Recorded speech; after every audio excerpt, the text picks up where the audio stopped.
My new book, Pillars for Life, A Guide to Spiritual Ethics and Practice, is now out and available for you to read and purchase.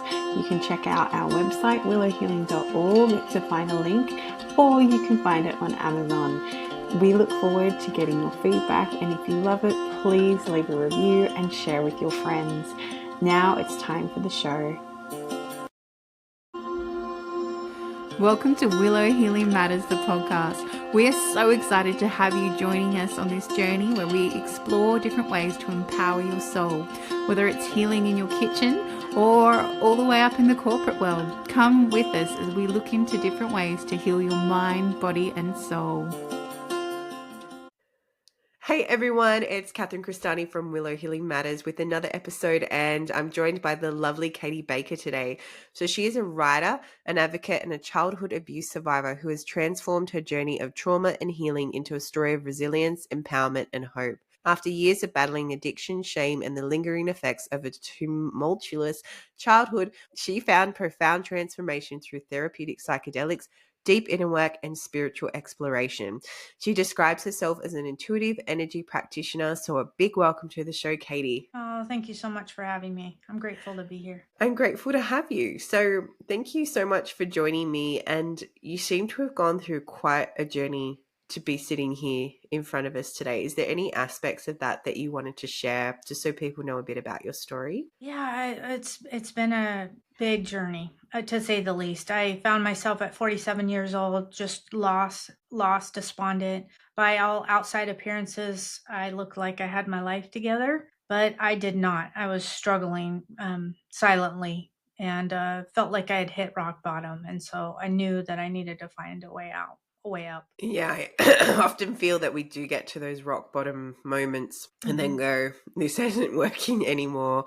We need to find somewhere out. So is that kind of the part of your journey that you then went to psychedelics? Yeah, I think what it was is I was 47 years old. We were at a family reunion and I was drinking every night, drinking alcohol every night. And it was the legalized substances that seemed to cause the most havoc in my life. And so we were sitting by the fire pit. My son was 18 years old and he looked at me. It was just he and I. And he said, "Mom, I can tell you're really struggling and you've had a really rough childhood. And I think it's caught up with you. And why don't you just take a year to heal yourself? You've done a wonderful job raising us and we got your back now. We love you. And it's your turn now." So that set me off on a journey to heal. Isn't your son the little angel you needed in that moment? Yeah. How beautiful. I've got goosebumps. That's so amazing. Yeah. Yeah. So I think for me in particular,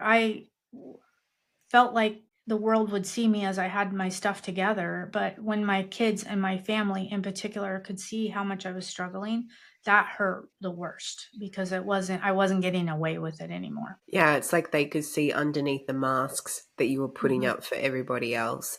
But Yeah. it's so nice that they saw you at the same time. Totally. Yeah. And my daughter actually had a discussion with me too. And so it was like a kind of a quiet intervention, like you're struggling, you need some help. And so I decided they initially gave me the strength to set off on this big adventure to heal myself. Which is so beautiful. So, your children have you back, which is really amazing, which is so nice as a parent to see that flip in that role as well, right? Yeah. I have children that are wise sages and I'm very blessed to have them in my life because yeah, I think as a mother we care. I mean, for me in particular, when I had children, I was worried that I would not be a good mom because of the childhood that I had. And so I fought sort of tooth and nail to raise them in what I felt like was the healthiest environment. And it was really around the age when my son was 18, my daughter was 20, that I started to kind of fall apart. I think I knew my job of raising them was coming to a close and that I could kind of lose myself. Yeah, and fall apart, right? Because sometimes we Mhm. need to let all that built up grief from, childhood, from all the trauma, we need to actually let it come out because the more we push it down and pretend that it's not there anymore, the more that it will just burst open in the biggest way. Yeah. And that's kind of what happened. So, Yeah. yeah. So what was that year What did that year look like for you? Well, I think it was the discussion with my son at the fire pit, realizing that I had really tried talk therapy, exercise, yoga, sort of all the things, but I was almost too far gone. I had told myself for so many years, I'm okay, that had built this hardened shell. And so I knew that it would take something pretty drastic to help me kind of unlock what I had been hiding for so many years. I talk about how I, in particular, was really talented at getting therapists, qualified therapists, to talk about their own selves or their own childhood so that I wouldn't have to talk about mine. I was good at my job. And so, yeah. So I researched, I had seen the reports and had heard stories from other people that had tried therapeutic psychedelics to heal themselves. And I really spent probably about 6 months. I was scared. I'm not going to lie. I had, I was so used to like alcohol or, any of those sort of vices, food, overworking, all the things to numb myself. That was what was typical for me. But therapeutic psychedelics, I had sort of always thought, oh no, that's not going to be me because I'm going to pay off the mortgage early and save for retirement. And that's way too crazy. I will never do that. And look at me now, like I wrote a book about it. But I just launched into this after doing all the research. I went to an ayahuasca ceremony, and for the first time in my adult life, I saw a glimmer of hope. Um, I cried for 10 hours probably, and not like an active cry, but just tears were falling down. And I recognized after that first ceremony that I hadn't cried for myself and for the longest time.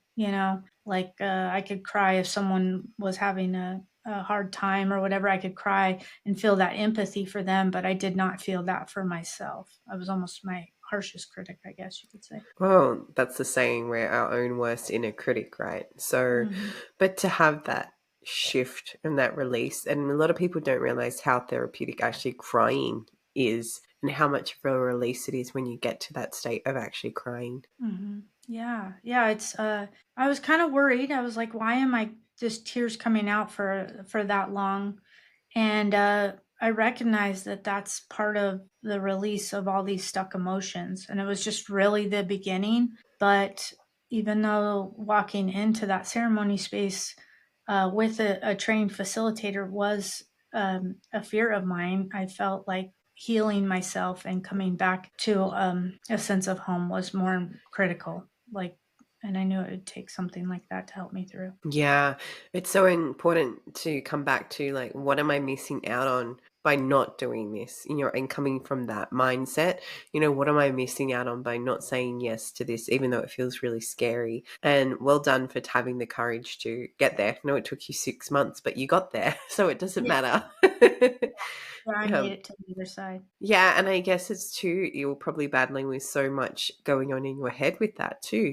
Like you said, it's okay to have alcohol and it's okay to have, legalized drugs and things like that. But then all of a sudden you step into this whole new realm of plant medicine, which unlocks everyone I've spoken to has had very different experiences. One person had nothing happen because he was so over expectant that something would happen.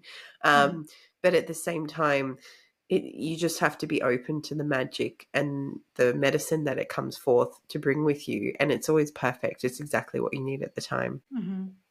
Yeah, yeah, it was interesting. Like my first experience, I talk about how I thought the ayahuasca was talking to me like a really crass drill sergeant, like heal and get this done, and your list is long. You have so much to heal, and you're going to do it all in one night, and that's just not how life works. And then I recognized I was like, oh, that's my own voice. That's how I talk to myself, um, which is really telling. So Mm, It was yeah. reflecting back to you what you needed to realize. Mhm. Yeah, yeah, absolutely. So I thought when I wrote this memoir, when I started this journey in particular, there was great books out there like How to Change Your Mind by Michael Pollan and others as well. But there weren't. If you want to quit alcohol, there are tons of wonderful books. Quit Lit is what they call it, about how to quit drinking, or people's really honest depictions of what that process is like. However, I couldn't find stories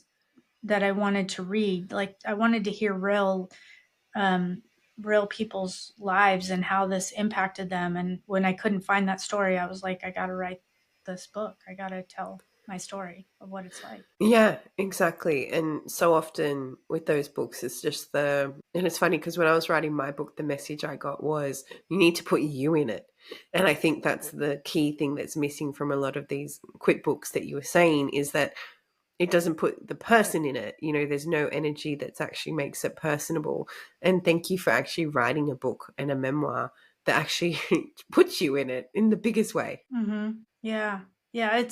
I feel like it's been really nice because the book's just been out a few weeks, but it's been really wonderful because people hear their own stories in my own, although it's different, right? And, the details are different. A lot of times we can resonate with these stories because sometimes they've happened to us. And so how do we make it relatable to others, but tell our own story? Exactly. And you got to take what lands and leave what doesn't. But at the same time, it's always nice knowing that you're not the only one struggling, or you're not the only one that's gone through this series of events to get to where you are. Mm-hmm.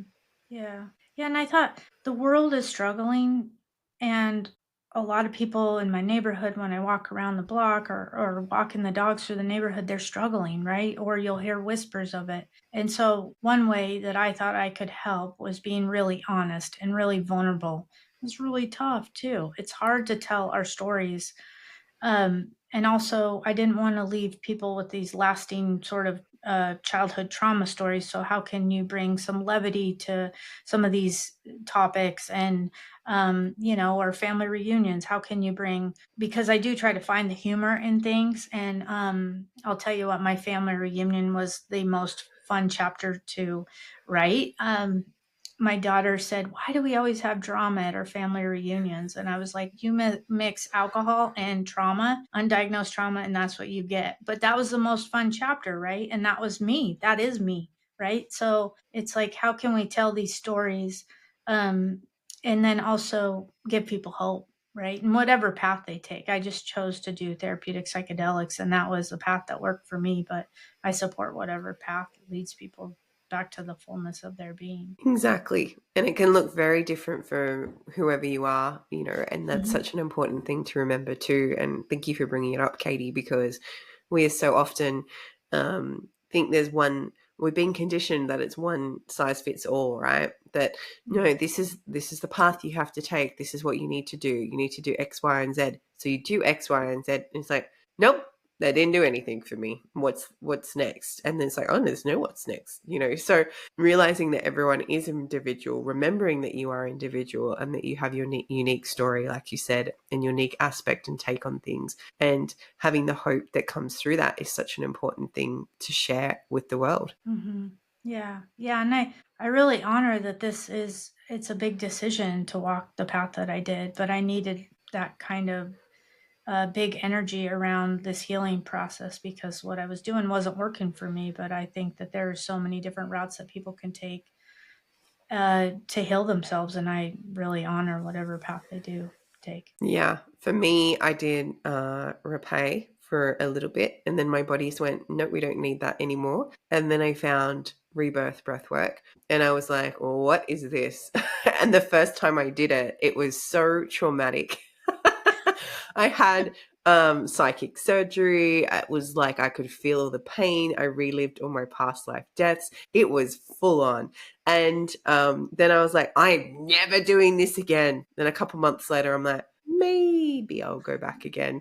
And then, it took nearly a year. It took about 8-9 months. And then I went back again. And I'm so glad I did, because then I had the other extreme experience where it was like really happy and unpacking all these bliss layers and the other extreme. But it took me a while to get back there because and it's all part of the healing journey, right? So Mm-hmm. just because you have one experience with one thing, and it's the same with the practitioner, right? So if you have one experience with the practitioner and it doesn't necessarily it might trigger you or it might leave you questioning a lot of things, it doesn't mean you won't go back to them. And it's funny because even in my non-spiritual life, I say non-spiritual life, but before I reawakened, I had this journey with my naturopath too, where he told me these things that were obviously in my subconscious because he pulled them out using neuroemotional technique.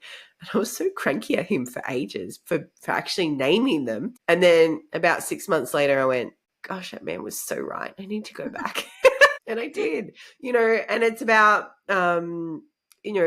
you just have to be okay coming to terms with the crap that comes up, really. So, because I imagine from your childhood and things, a lot of stuff would have simmered up to the surface going through your healing journey. Mm-hmm. Oh yeah, there was a lot. And then there was that spiritual component. So really the healing transpired and then this sort of spiritual awakening happened, which was, equally profound and incredible. But yeah, there was all sorts of stuff. And I feel like every week I was just telling a friend, like, this week I'm working on these topics and this is what I'm trying to just, what if this are walking through every day? This is what our version of heaven, and I don't know what people believe in, but like, what if this is the last time we could hug someone or whatever? And just being appreciative as I go through and trying to find joy in the moment.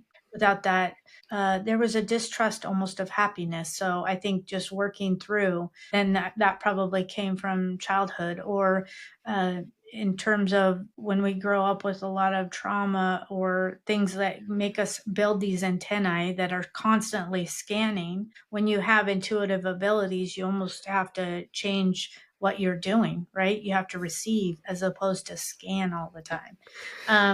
I'm learning so much now. I feel like, like, and I coupled it with integration therapy and spiritual mentors, intuitives, and massage, and sort of all the things.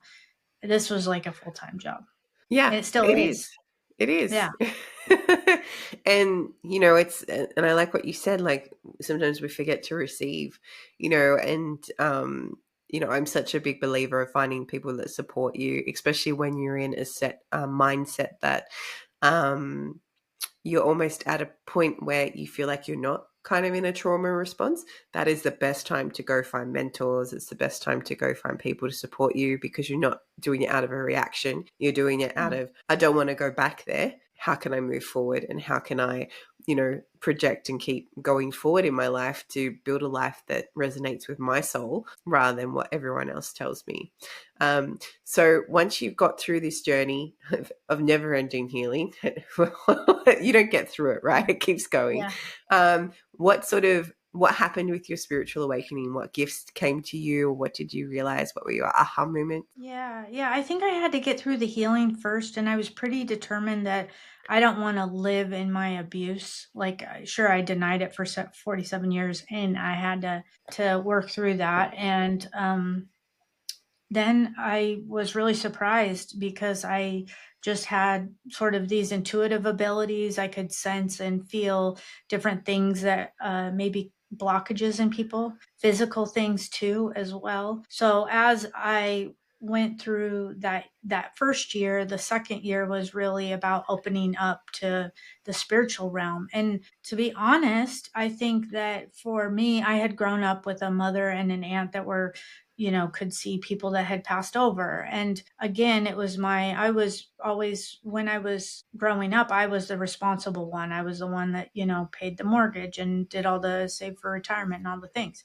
So I had really kind of pushed any of that spiritual, side of life to the side because I thought that's not me. Well, that's where, the universe, it's like a sweet little hello, we're right here and you think and you have no idea, which I got. So it just like kind of a slap across the face by a nice way. Spirit guides, just like we're here and you have these gifts and abilities, and now you get to kind of live in that light, which was super cool. So I started a business, Peace and Fire Healing, and get to work with people. And it's really just I hold hands with people and I can sense different things going on It feels very spiritual, I guess I would say, in terms of initially when it first came, I would see a child at a certain age and maybe something that they struggled with. Now it's very much a story goes along with whatever I see, and then I just express that to them. And it feels like a way to honor that emotion in them, if it makes sense. And we get to honor it and ask it to gently move on, or we come up with suggestions that might benefit them. But I always feel like that person sort of rises to do the actual work themselves when I'm working with them. Yeah, it's so beautiful. It's, definitely heading back to the root cause of whatever they're going through, right? It's like I just got this image of you going, no, no, no, no, no, no. You're distracted by this over here. We actually need to go over here where you're avoiding it.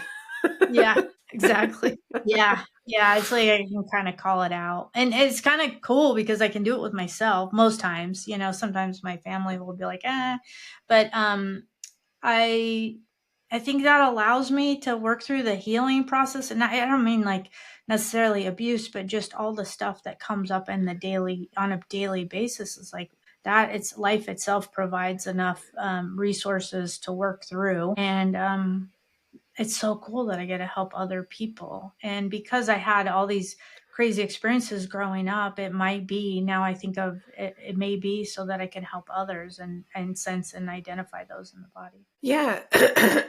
And often, they say that we attract people that we are 10 steps ahead of. So, often, or this is the other thing I find too, Katie, you'll learn something new, and then everyone that comes to you that week will need that new thing. Mm-hmm. Yeah, totally. I think that yeah, it's interesting what the signs now, the type of people that I engage with or get to be around. I feel really fortunate, and I also think though too, as we get healthier, we just attract that, and it comes into our lives. Yeah, so it's almost like I went through 47 years of really a lot of challenges, a lot of denial. As I call my family, like we're world class deniers, right? Loggers, drinkers, and world class deniers. But it's like I go through that and then I get this whole cool other life. And so it's like really a story of transformation and hope. And I feel very supported on very many levels. So, And it's your life. How exciting is that? yeah, yeah. And You're like, yeah. oh yeah, that's me. um, yeah, and I feel like it's such an important thing to remember that, and it's not always, even though you get to the other side, it's not sunny all the time. It's still things still crop up. You still have these things, but I like that you say, you just find that gratitude in each day so that you can be present and you can accept the moment and where you're at. Yeah, yeah, and I think that I talk about it in the book. I'm trying to the Angels Among Us chapter where I was in a ceremony and I had heard a voice say, "You are loved. We believe in you." And I was like, uh I don't talk to myself like this. Like, who is this? It was repeated for like an hour. And I felt profound joy. And I recognized that through that process, I really opened my eyes to this other side of when we do the medicine and we can hear different things or feel different things that we are maybe not able to access. And also that once we get to a place of joy, because joy in particular, I was like, I don't ever remember feeling this, right? I was just a heavy kind of doer, get stuff done. And then once you recognize that feeling of joy, you now have a path to get to it again. Definitely outside of the medicine journeys or whatever, you just recognize that feeling and you're like, that's joy. And now I know how to get what it feels like and how to get back there. A beautiful contrast and remembering that extreme. But my favorite saying is that you can't experience joy unless you've had the lows. You can't experience the bliss unless you've had the extreme other ends. That's why part of the human experience, right? You have to have the highs to accept the lows, and you have to have the lows so that you understand the highs. Because if we were always high, it wouldn't feel high anymore. No, we'd have to get higher and higher. And I think I really think that now I am able to live in a place of gratitude because I know what the other side looks like. I know what it feels like, and I know where I'd rather be. But we also have to have grace because we're human, right? It's like that can be a challenge as we walk through our days. 100%. And it's so important to remember that we are human, especially with everything that's happening around us at the moment. Like just having that compassion and that kindness, and everyone is going through an experience. And, my favorite saying is be curious, not judgmental, because you don't know what's going on in that person's life. And actually maybe asking them a genuine, how are you? Could be enough to help them. Like your children sat down with you and had this beautiful talk with you, and then it set you on this beautiful journey that I bet you couldn't have even imagined at the time they had that story with you, had that conversation with you. Yeah, totally. Yeah, I think that we do have to be kind. Where the world, that's why I was like, I got to write this book. I got to tell my story. I got to start having honest conversations because I think that that's what I feel like the world needs, right? More vulnerability, more openness, like identifying some of the root causes of why we behave the way we do so that we can move forward and try to make it right as best as we can. So, Yeah, and as we very well said. And as we start to finish our time together, Katie, I asked the guests that come on the show, if you could heal or change something in the world, what would it be? I think just there's so many things, right? But just to heal, I feel like the earth right now is very much part of connected to the earth energy. And I oftentimes feel like how, yes, humans are struggling, but it would be so nice to help trees, plants, animals all heal. And so it wasn't so straining and taxing on the whole entire system. And so to heal, it's lofty, but I'm going to say the world. I'm going to go for it. Why not? Why not? Yeah. And I told you we'd bring up plants at some point. Yeah. Got flowers behind me. I got They're trees. calling to me. Yeah.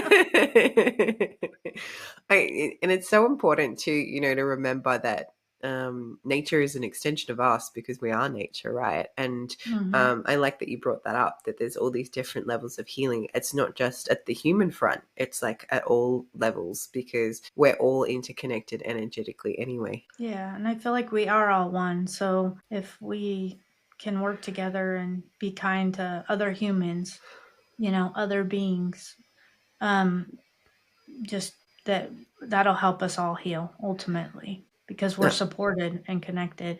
And I just think that we forget that we're supported and connected. 100%. And where can people find you and where can people buy your book, which is very coolly called? We haven't even talked about what it's called, but it's called When the Universe Yeah. Holds Your Hair Back. Yeah, so I have the book right here, When the Oh, look, I Universe love it. Holds Your. Yeah. So peaceandfirehealing.com. So that's PEACE and firehealing.com. So that's and the book is called When the Universe Holds Your Hair Back. And it's on Beautiful. all major platforms. Perfect. I'll make sure to include all those details in the show notes as well, Katie. So it has been really beautiful chatting to you, and thank you for sharing your story and also reminding people of hope that they can have when they choose to be a bit courageous and step into the unknown and what magic can happen. Yeah, it's all about the magic. Thank you so much for having me. It is all about the magic. Thank you. All right. Thank you for listening to Willow Healing Matters, the podcast. We have so much love and gratitude that you have taken the time out of your day to empower you on your healing journey. The views shared by the person being interviewed might not necessarily reflect that of the host and should be used at your own discernment. Trust what resonates for you and follow your heart and soul guidance. If you have any underlying medical conditions or mental health issues, please consult with your healthcare provider before pursuing any of the recommendations. Likewise, you can always contact the person being interviewed to find out more information. This can be found in the show notes. Remember to activate, align, heal, empower, and find love in everything that you do.